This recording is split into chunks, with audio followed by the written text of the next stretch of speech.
Hi guys, it's April, and I have a book review for you. So I will do this review the same way I do all of my other reviews. I will have the non-spoiler section up front, followed by all the spoiled-filled dump afterwards because thoughts and things and words happen to my face. I will also preface this because this is book 2 in a series. There will be spoilers for the first book because that's how a series works. But I invite you to stay around whether or not you want to spoil yourself because I just like you guys. Archenemies by Marissa Meyer is book 2 in the Renegades series, and it just takes off right where Renegades ends. Nova is still trying to figure out how to help Ace get his helmet back. Adrian is still the sentinel and trying to hide it, but at the same time he's starting to question the leadership of his fathers. And you have this very gray area of, should all of these superheroes have this much power? Who is right? Who is wrong? There's really not a good answer for that because, spoilers, nobody is. Are you having some issues? Can you not see? There you go. I have to admit that while I love Marissa Meyer's writing and the way she does characters, this book didn't really get where I wanted it to go. There wasn't a lot of action. You pretty much started out at the same place you ended up. Or is it you ended up in the same place you started out? It really doesn't matter. It doesn't feel like a whole lot happens because, like I said, you're pretty much in the same spot that you started this book out with.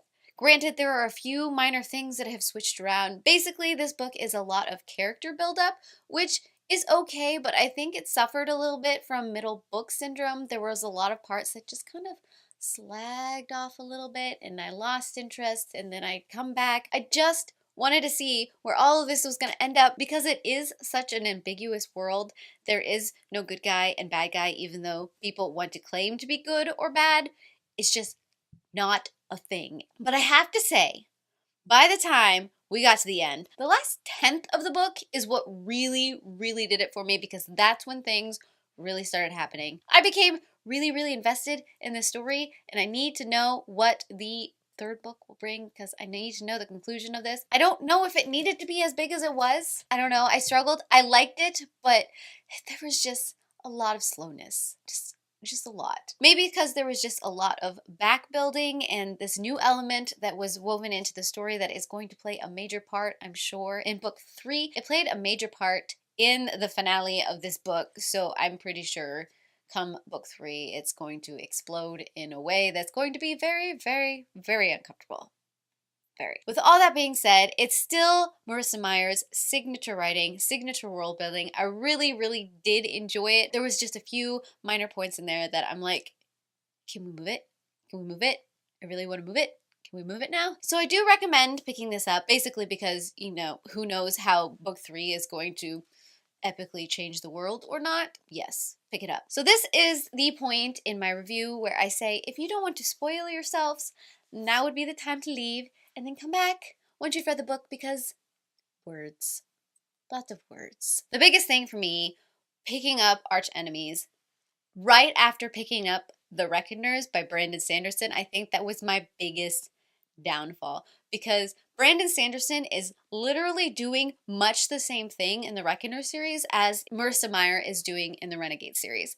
You get what it means to be a superhero and power and how that affects human beings.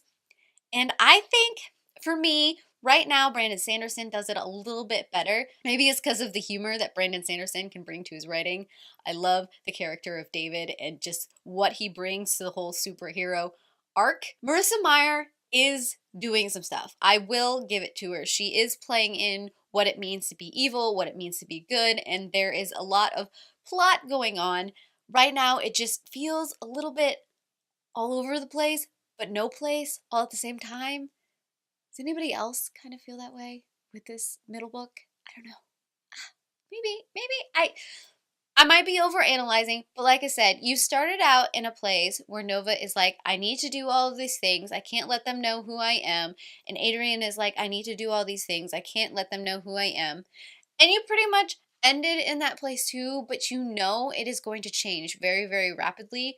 But the book cuts off before that changes, and you had to read nearly 600 pages for it to get to that point. And I think that's where I struggled. Maybe I just wasn't in the mood for that kind of character development and I wanted more action, especially in a superhero book. I just didn't get it. But I did still truly enjoy it. Tell me down below what your thoughts on this second book is, because I need to know if I'm the only one out there or not, because there are a lot of words. Just tell me down below, and I heart your beautiful faces.